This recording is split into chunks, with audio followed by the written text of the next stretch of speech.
Pourquoi ma vie ne marche pas?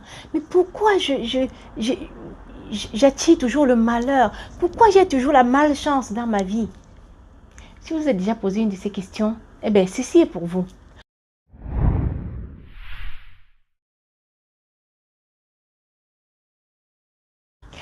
Salut tout le monde, bienvenue sur ma chaîne une fois de plus pour une nouvelle vidéo. Je voudrais dire un coucou spécial à tous ceux qui nous rejoignent pour la première fois. Si c'est la première vidéo que vous regardez de nous, eh bien, bienvenue dans le club. Je vous invite aussi à aller regarder les autres vidéos qui sont déjà postées et qui traitent du sujet du bonheur, les 10 étapes pour atteindre le bonheur. Donc, aujourd'hui, nous parlons de la 6e marche des escaliers du bonheur qui est changer nos pensées. Je voudrais ici rappeler les 5 premières marches. La toute première, c'était de se connaître. La deuxième étape, c'était de s'accepter tel qu'on est. La troisième étape, c'était de se défaire de son passé, parce que le passé est souvent très lourd. La quatrième, c'était de pardonner à toutes les personnes qui nous entourent. Et la cinquième, c'était se détacher de tout ce qui est autour de nous, de tout ce qui nous appartient. Aujourd'hui, c'est la 6e marche de changer nos pensées. Pensez et cela changera votre vie. D'après l'adage anglais qui disait « As you think, so shall you be ». De la même façon que vous pensez, de la même façon que vous serez. Donc, nos pensées ont un grand pouvoir sur notre vie. Pourquoi est-ce qu'on a besoin de changer nos pensées déjà? Et puis, d'où viennent nos pensées? Quelle est l'origine de nos pensées? Et comment procéder pour changer notre façon de penser? Voilà ce qui va retenir notre attention aujourd'hui. Alors, d'où viennent nos pensées? Voilà la plus grande question du jour. Nos pensées, en général, sont forgées à partir de notre vécu, à partir de notre passé, à partir de nos paradigmes que nous avons formés au courant de notre vie par des événements que nous avons vécus et qui sont allés se loger dans notre subconscient. C'est un peu comme un programme que nous avons écrit au courant de notre vie. Ça nous a pris, dépendamment de l'âge qu'on a, si on a 19 ans, ça nous a pris 19 ans pour écrire ce programme. Si on a 40 ans, ça nous a pris 40 ans pour écrire ce programme jusqu'à nos jours. Et donc, c'est donc ce programme-là à l'intérieur de notre subconscient, qui est logé dans notre subconscient. Le subconscient, c'est un endroit sur lequel on n'a pas vraiment le contrôle, où il y a stockage d'informations. Et ces informations reviennent à notre conscience de temps en temps pour écrire, pour dicter notre conduite, dicter notre façon de faire. Et donc, c'est ça qui influence ce que nous pensons et la façon dont nous voyons la vie, notre perception de la vie, les lunettes avec lesquelles nous regardons le monde autour de nous. Donc, voilà d'où viennent nos pensées. Alors, comment est-ce qu'on peut agir sur nos pensées pour pouvoir les changer? Nous savons que nos pensées ont une puissance, une très grande puissance et qui influence notre vie parce que ça nous donne une façon de voir les choses, une façon d'apprécier les événements. Et la façon d'apprécier les événements détermine la façon dont nous devons réagir par rapport à ces événements. Nous connaissons tous l'histoire du verre à moitié vide ou du verre à moitié plein. On donne un verre d'eau. On pose un verre d'eau sur la table qui n'est pas plein, qui a une moitié d'eau à l'intérieur. On demande à quelqu'un, comment vous trouvez ce verre? Il dit, le verre il est à moitié plein. Ça, c'est un optimiste. On demande, comment vous trouvez ce verre à un autre? Il dit, le verre il est à moitié vide. Ça, c'est un pessimiste. Ça veut dire que c'est quelqu'un qui ne voit que ce qui manque. Celui qui dit à moitié plein, c'est celui qui ne voit que ce qu'il y a déjà. Alors, nous voyons donc que nous avons plusieurs façons de percevoir la même chose. Et tout cela est forgé par nos pensées, par nos lunettes avec lesquelles nous regardons le monde. Donc, si nous voulons agir sur nos pensées, nous devons aller à l'intérieur de notre subconscient et réécrire le programme, réécrire l'algorithme du programme qui dirige et qui guide notre vie. Mais comment est-ce que nous avons écrit ce programme-là? C'est à travers les choses que nous nous sommes répétées ou alors que le monde entier nous a répétées au courant de l'année. Donc, c'est à force de répétition que nous avons forgé ce programme à l'intérieur de notre subconscient.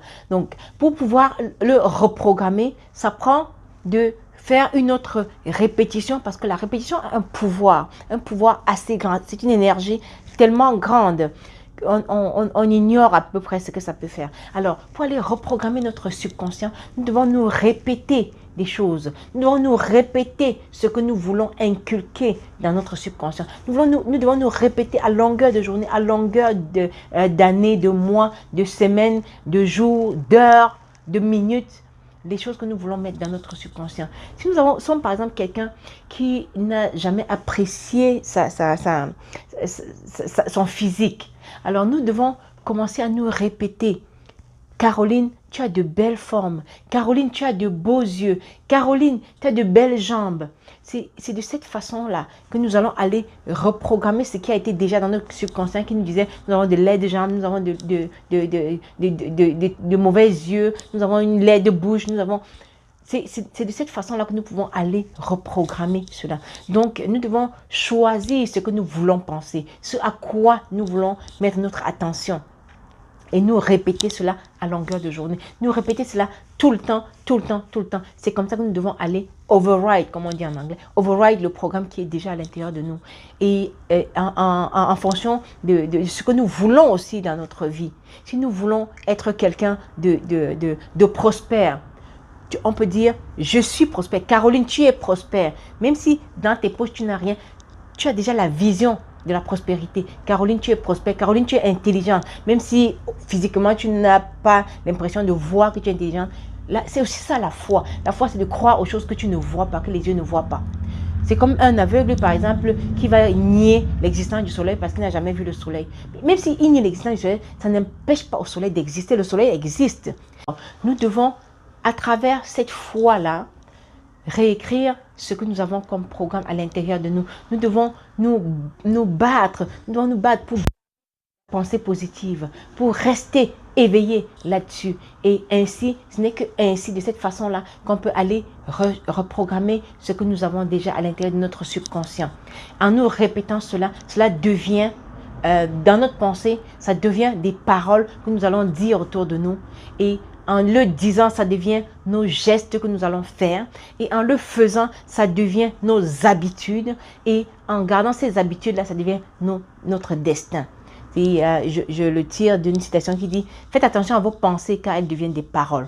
Faites attention à vos paroles car elles deviennent des actes. Faites attention à vos actes car ils deviennent des habitudes. Et faites attention à vos habitudes car ils deviennent votre destin. Donc, nous voyons qu'en agissant seulement sur notre pensée, notre façon de penser, nous agissons sur tout notre destin tout au long du chemin. Alors, tâchons de penser positif. Et même avec des enfants qu'on a autour de nous, si nous avons des enfants et que nous sommes en train de les éduquer, tâchons de leur renvoyer une image positive d'eux. Ça aide à bâtir leur confiance en eux et ça permet de bâtir des hommes forts et solides demain au lieu de bâtir des hommes brisés qu'on va devoir réparer demain. Donc, apprenons à nous valoriser, à nous apprécier, à apprécier ce que nous avons. Si nous avons un verre qui a une moitié d'eau là-dedans, apprenons à le regarder comme un verre à moitié plein et apprécier la quantité d'eau qu'il y a là-dedans. Parce que si nous le voyons comme à moitié vide, nous sommes en train de focuser sur le manque, sur ce qui manque dans notre vie. Et c'est ça qui va nous mettre dans un état de dépression. Quand on développe des habitudes de gratitude pour ce qu'on a, on est capable de visualiser plus grand et on est capable d'aller chercher le meilleur. Mais si on focalise sur ce que nous n'avons pas, nous les agrandissons et nous vivons dans le manque tout le temps et tout le temps. Ça ne nous aide pas. Ça n'aide pas notre entourage. Ça n'aide pas notre conjoint, nos enfants et surtout nous, ça ne nous aide pas à vivre heureux. Pour vivre heureux, nous devons vivre dans la gratitude, nous devons vivre dans l'appréciation de ce que nous sommes, de ce que nous avons et puis rêver d'aller chercher pour plus grand que ça. Mais si nous ne savons pas apprécier ce que nous avons, même ce que nous aurons demain, nous ne saurons pas l'apprécier. Alors, on commence par les petites choses, à les apprécier. On commence par les petites pensées, à les changer, à les reprogrammer. J'ai parlé dans une de mes vidéos de la méthode Think, Rethink. ce qui veut dire penser, repenser. C'est-à-dire, lorsque vous vous trouvez dans un moment où vous avez des pensées négatives qui montent en vous. Oh, tu ne seras jamais capable de faire telle chose. Ah, le projet que tu es en train de lancer là, tu ne seras jamais capable d'y arriver. On s'arrête à ce moment-là et on reformule la phrase et on se le répète. On reformule par exemple dans ce sens.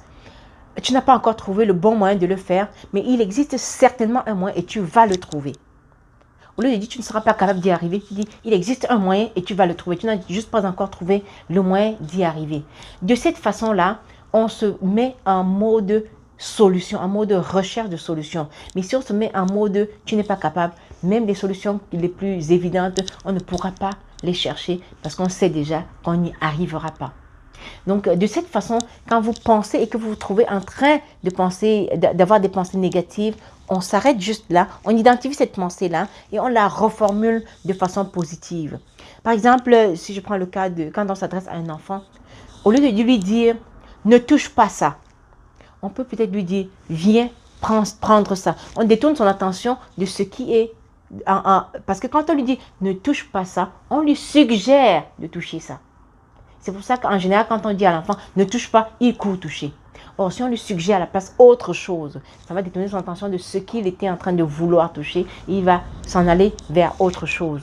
Donc, c'est la même chose avec nous, les adultes. Quand nous voulons changer notre façon de penser, nous devons refaire le programme en reformulant nos pensées. Chaque fois que nous avons des pensées qui sont négatives, nous les identifions et nous les reformulons et nous répétons cela à longueur de journée. La force, le pouvoir de la répétition va aller dans notre subconscient, réécrire le programme de notre vie et redéfinir notre perception, redéfinir notre paradigme. Le paradigme, c'est effectivement ce programme-là qui dirige notre vie. Parce que parfois, si on n'est pas capable d'aller refaire ce programme-là, on a beau avoir une pensée positive à l'intérieur de notre conscience, le subconscient va toujours revenir avec le programme et il va override, comme on dit en anglais.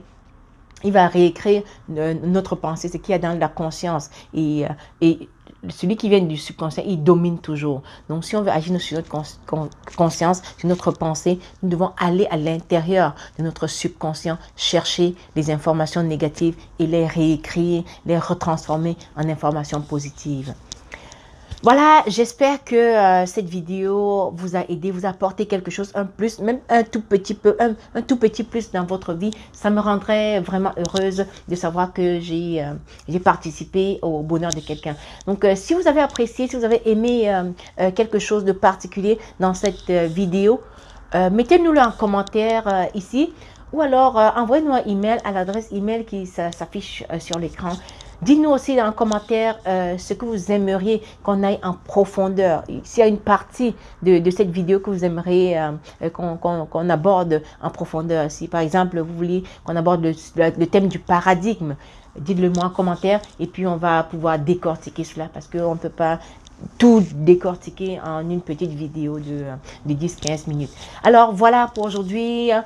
N'oubliez surtout pas de liker, de commenter, de partager autour de vous si ça peut aider quelqu'un qui est dans le besoin en ce moment. Vous ne savez jamais sur qui ça peut tomber, vous ne savez jamais ce que les autres vivent, ce que les gens vivent dans leur cœur. Ça peut aider quelqu'un à changer sa façon de penser. Et surtout, n'oubliez pas de cliquer sur la petite cloche de notification pour recevoir des alertes lorsque nous avons des nouvelles vidéos. Ça vous permettra de ne manquer aucun de nos thèmes. Voilà, je vous souhaite d'être heureux, surtout changez vos pensées et pensez positive, vivez positive, soyez heureux. Rendez-vous la semaine prochaine pour la nouvelle vidéo. Ciao, ciao.